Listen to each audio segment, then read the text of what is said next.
Good evening, sir, and good evening, classmates, or good morning, or good afternoon, depende sa oras ng tanaw. Ako din si Allen Cornelia, and um, i-continue nato tong reporting nga naputol ganiha, which is taman ta sa electric flux. So, by this time, let's talk about Gauss's law, and I'll try to explain it to you as best as I can.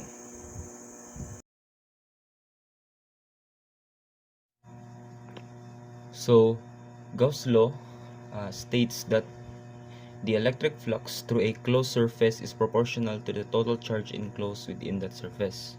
So, in simple terms, ang pinaka-idea lang yun sa Gauss' law or ang ginapasabot lang yun sa Gauss' law is ang behavior sa electric field around kaning electrical charges.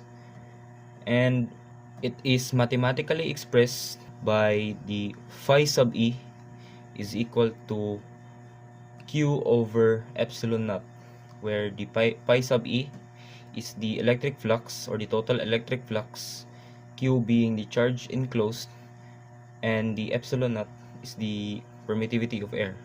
So natay formula diri nga phi sub E is equal to Q over epsilon naught or epsilon sub 0. So, ang epsilon sub 0 or ang permittivity is na siya constant nga value, which is ang constant nga value ana kay 8.85 times 10 raised to negative 12 coulomb squared per Newton meter squared.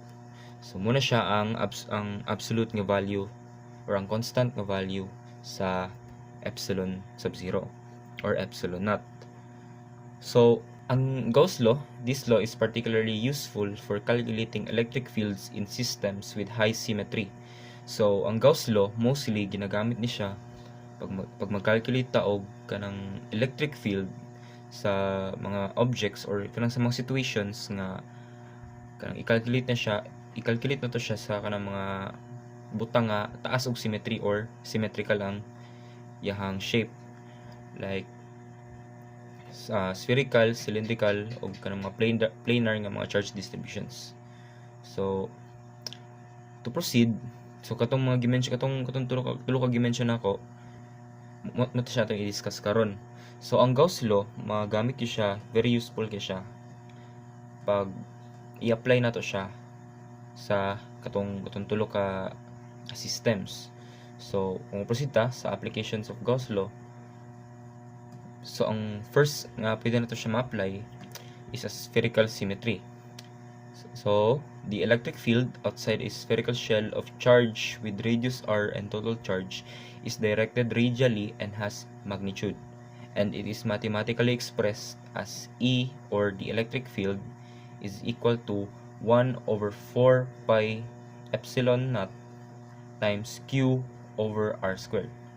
So balik ta, so sa spherical, dili butang na to, spherical.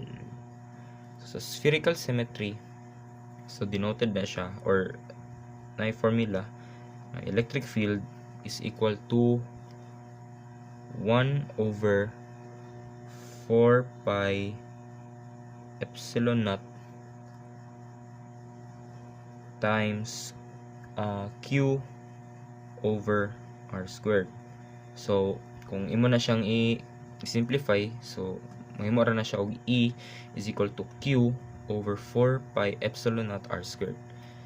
So before nato i-solve ning example, ato sang i-analyze or ato sang sabton kung asa ni gikan ni atong formula nga given kaning Q over 4 pi epsilon naught R squared.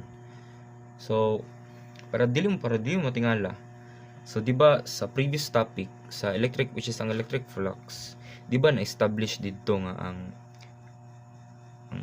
electric flux or phi sub E is equal to the electric field multiplied by the area, di ba? Na establish man ni sa previous reporter. Now, para makuha na to ang electric field, since ang formula sa Gauss law is ingani man, so diri sa ta magbase sa Gauss law kani. So kung tan-aw na to, walay electrical field, diba, or walay E nga variable. So ang atong buhaton, since nagadil man pud ta og sphere, i-derive na to ni nga equation gikan ani. So may tabo ang kaning electric flux or ang total electric flux ng phi A, i-change na to siya into ingani nga form, EA. So mahimo na siya og EA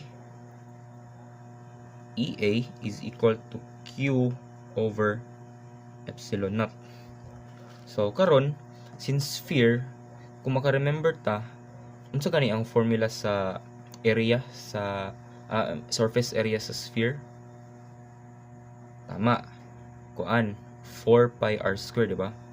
So atong buhaton ang kaning E, copy lang nato, tapos ang area, which is area sa sphere, i-change na to siya into 4 pi r squared, and then i-equate na to siya sa Q over epsilon naught. So common ani, i-solve na to siya for E, since E man atong gipangita or ang electrical field man atong kwaon. So itong buhaton ani is i-multiply lang nato ni siya og 1 over 4 pi r squared both sides. So matik makancel na ni siya, and ang kani multiply na to numerator and multiply na to ang denominator, and ang result ana mahimo na siya og E is equal to Q over 4 pi epsilon naught r squared, which is muna niya itong formula diri sa babaw, diba? Pareha na sila. So muna siya ang derivation sa formula sa spherical symmetry. Okay, nagets ba na to? Okay, proceed ta. So diri sa tanaw na to ang example 1, a solid sphere of radius r 0.1 meters carries a total charge, or Q, is equal to 8.99 times 10 raised to negative 9 coulombs, which is approximately the charge of a 1 microcoulomb point charge. Find the electric field at a point located at a distance radius is equal to 0.3 meters from the center of the sphere. So ang pangita nato diri is siyempre ang electric field. So since na naman tay formula diri so atong buhaton is identify na to ang values nga gihatag sa problem. So ang una natay Q, or ang Q, unsa gining Q? Ang charge nga na-enclose by the Gaussian surface. So natay Q nga 8.99 times 10 raised to negative 9 coulombs. And then naatay radius nga 0.3 meters. And lastly, ang ato ang epsilon naught nga constant, or ang permittivity constant, which is 8.85 times 10 raised to negative 12 coulomb squared per Newton meter squared. So nanatay tulo ka, so na-identify na nato ang tulo ka values nga gihatag sa problem. So by this time, pwede na nato ni siya i-substitute sa formula automatic. So substitute na to. So ang Q na to is 8.99 times 10 raised to negative 9 over 4 pi, ang epsilon naught na to nga 8.85 times 10 raised to negative 12. Then, ang r na to, which is 0.3 squared. So, naka-square siya. So, palihog ko pag-calculate diya sa inyong buwan. And, if parihat ta og input, ang answer should be E is equal to 898.181. And so man ang unit nga gamiton nato ani. Ang gamiton nato ani is newtons per coulomb or N/C. So this is the answer.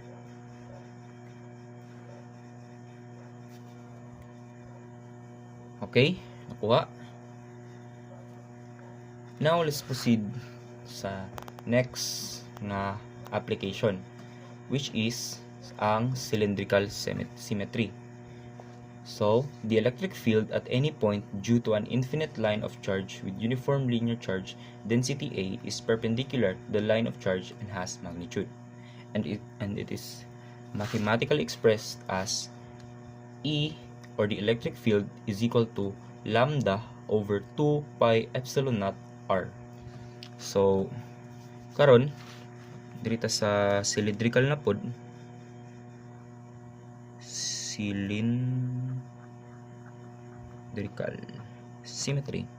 So, ang cylindrical na siya'y formula na E is equal to lambda over 2 pi epsilon naught r. So, ang lambda diri is ginatawag nato, ang lambda diri is ang notation, ang gina-denote ana is ang charge density. So, in this case, tanaw na tong example. But before na to again i-solve, i-subtune sa nato or atos i-breakdown sa nato kung asa ni gikan ning formula ha. So, same lang gyapon ganiha sa process nato ganiha sa pag-derive nato sa spherical nga formula. So, katong formula ni Gauss, which is kani, is muna po ni bali atong base. So, i-derive na po na atong formula for cylindrical gikan sa katong Gauss law. So, butang na to. So, again, katong phi sub E is equal to E times A, or the electric field times area. So, nga to nagyapon na to, E A is equal to Q over epsilon naught. So, ang area sa cylinder, if makahimdum mo, unsa ganito ang formula para makuha na to ang area sa cylinder?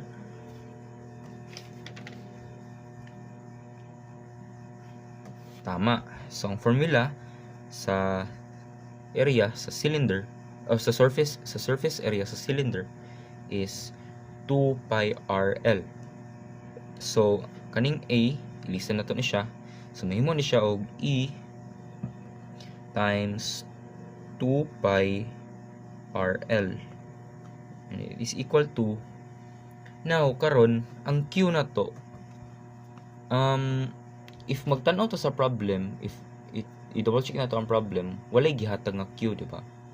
And in most cases, dili gyud na siya nagahatag og Q basta cylindrical nga mga problems. So, ang pwede na to buhaton if walay given nga Q or walay charge density nga gihatag ang problem, is i-multiply na to ang charge, i-multiply na to si lambda sa length sa cylinder. So, naghatag dai siya og lambda, pero kanang dili Q, lambda lang gihatag. So, atong buhaton para gibali natay Q is i-multiply na to ang lambda sa length sa cylinder. So, gibali ang mahitabo ani is Q is equal to lambda times length. So, kani mo na ni atong i-substitute diri sa Q na to. So, E times 2 pi RL is equal to lambda L over epsilon naught na siya. And now, pag solving for E, so i-multiply na po nato ni siya og 1 over 2 pi RL both sides.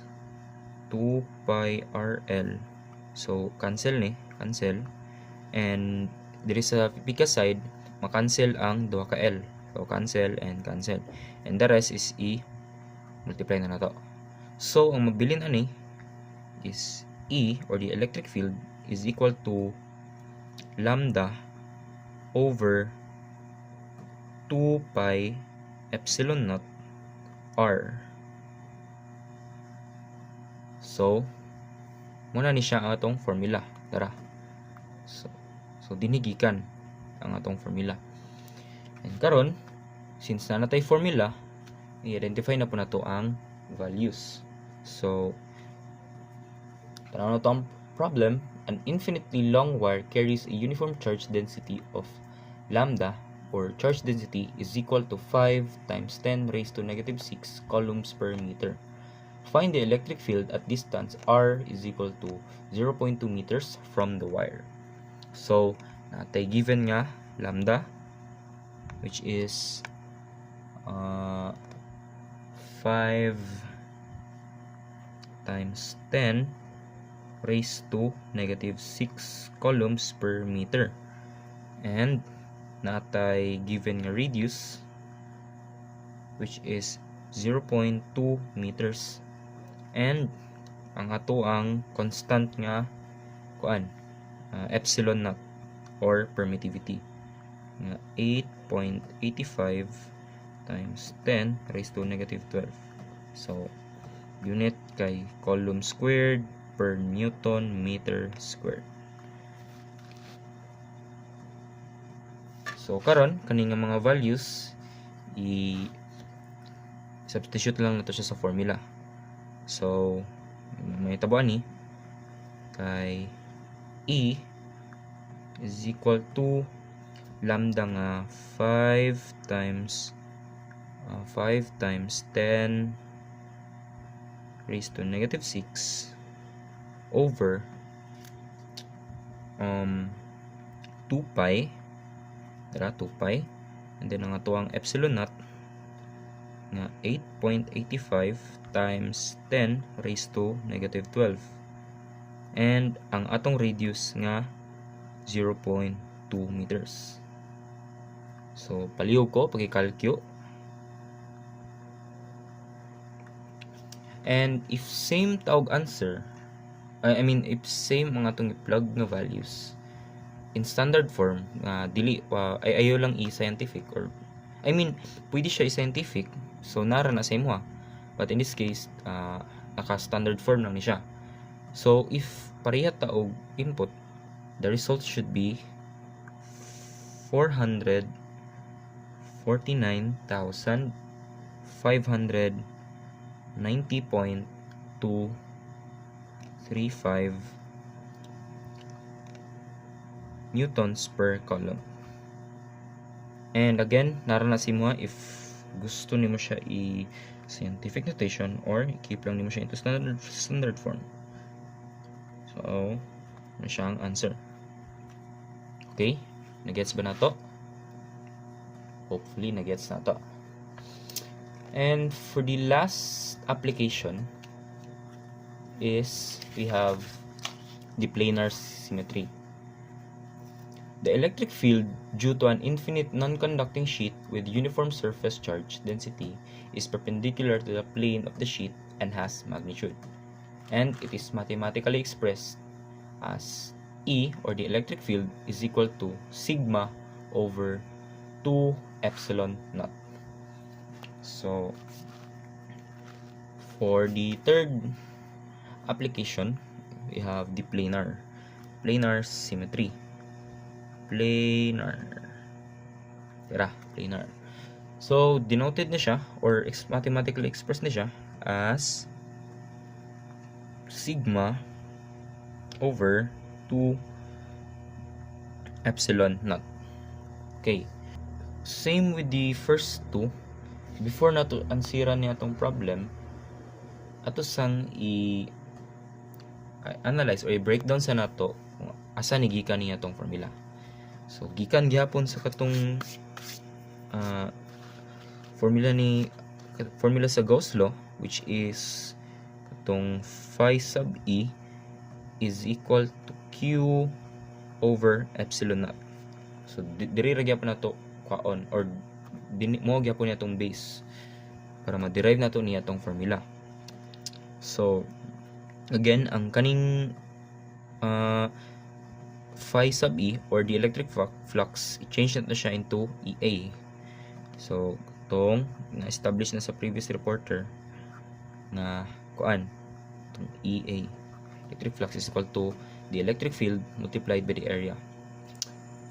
So may tabo ni, may mo na siya og EA is equal to Q over epsilon naught. And then again, sa planar usually dili po nagahatag og value nga kinang Q gyud or ang charge density gyud mismo, or lagi ang Q. So ang instead, same principle lang sa atong gibuhat ganiha. Pwede na to i-multiply ang sigma or ang charge density sa area. So ang may tabuan ni, ang Q na to ron, mahimo na ni siya og sigma times A or sigma times the area. So kung i-plug in nato ni siya diri, ang may tabuan ni is EA is equal to sigma times A over epsilon naught.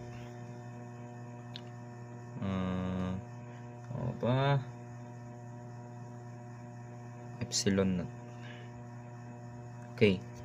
So on a side note, ato sang i-visualize kadyat ang problem nga gihatag sa ato. So ang problem din nato or siya ngani na. So since we are dealing with planar symmetry, so matic ang planar, kuan na siya, parallel na siya sa kaning electric charge. So in this particular problem, ang flux nato kay diri lang siya niagi sa kani, no? Wala siya niagi diri sa kaning plane or sa electric field. Kani wala siya niagi diri, kay again parallel sila. So may tabo ani, para makuha na to ang phi sub e or ang electric flux, ang total electric flux, need na to i-multiply si electric field ug ang area ni. So multiply na to sila. But since naga-deal man ta og mga symmetrical nga mga systems, meaning kinahanglan na to i-consider ang other side. So sipiat di ko ani ang flow da ni kipagawas sorry. So kinahanglan pa na to i-consider diri ang pika side. So A and multiplied by the E. So multiply na to na sila. Now if i-multiply na to sila, E times A and E times A, so EA na ni siya diri both sides, di ba? And para makuha na to ang electric flux or ang total electric flux, siyempre isum na to na sila or i-add na to na. So EA plus EA. So ang equal na 2EA. So muna tibutang diri aron mga ganto ni og 2EA. Now, basig mangutana mo, di ba Cornelia, ang direction sa left side kay pagawas man. So dapat ba siya negative? In this case, since electric field man ang atong gipangita or ang magnitude sa electric field, but pasabot regardless kung asa na siya nagatutok or asa na siya naga point out ang flux, it will always be positive. Kay again, magnitude siya, dili siya vector quantity. So ang ginapangita lang nato diri or ang gikuha lang nato kay ang value. wala ta nagmatter if asa ang direction. So regardless if pa left siya, positive gid na siya always. Positive lang na siya ang iyahang sign. So morning EA plus EA. Now balik ta diri sa atong formula. So para makuha na to si si E, so i-multiply lang nato siya og 1 over 2E. I mean 1 over 2A, sorry. 1 over 2A. So makancel ni si 2, makancel ni si A. And diri sa biggest side, makancel ang duha ka A. Cancel dire and cancel pud ni. So mabili na lang isa to na i-multiply dia. So mahimo siya og E is equal to sigma over kaning 2 epsilon naught, which is mo na to atong formula. So nanatay formula, and karon identify na po na to ang value sa problem. So basahan sa natong problem. A large flat non-conducting sheet has a uniform surface charge density of sigma is equal to 3 times 10 raised to negative 6 coulombs per meter squared. Find the electric field at any point near the sheet. So natay given nga sigma or charge density nga 3 times 10 raised to negative 6 coulombs per meter squared. And syempre ang epsilon naught na to nga constant. So 8.85 times 10 raised to negative 12 coulomb squared per newton meter squared. Okay, so naatay values na given. So pwede na nato ni siya i-substitute sa formula. So E is equal to the sigma, which is 3 times 10 raised to negative 6 over 8, so 2, then ang epsilon naught na to nga 8.85 times 10 raised to negative 12. So palihog ko pa i-calculate ani. And if pareha ta og calculation, again in this case equal lang sana ko i-standard form, but nagyap na si mo if your final answer would be in a standard form or i-scientific notation mo. So in standard form, the result would be 169,491.525 newtons per coulomb. So munta siya atong final answer.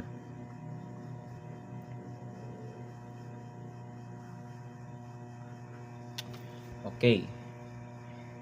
Nakuha ba? I hope nga nakuha. And if naamoy mga mga questions regarding ani nga topic sa Gauss law and sa mga formulas nga gihatag, feel free to message lang sa ako ang Facebook account Allen Cornelia, or pwede ra pod nga mo-chat lang mo sa GC kay as much as possible i-try na ko og kanang address ang inyong mga pangutana. And if wala ni mga wala ni mga reactions, mga violent reactions and everything, I guess din yun ang kutob. And unta nga nakasabot mo sa ako ang discussion, and thank you for sa paghahinog oras sa pagpaminaw sa akong discussion. And proceed na ta sa next topic, which is the capacitors and dielectrics. So dinila ko taman, and I hope nga daghan mo og natunan. So peace. Let's go.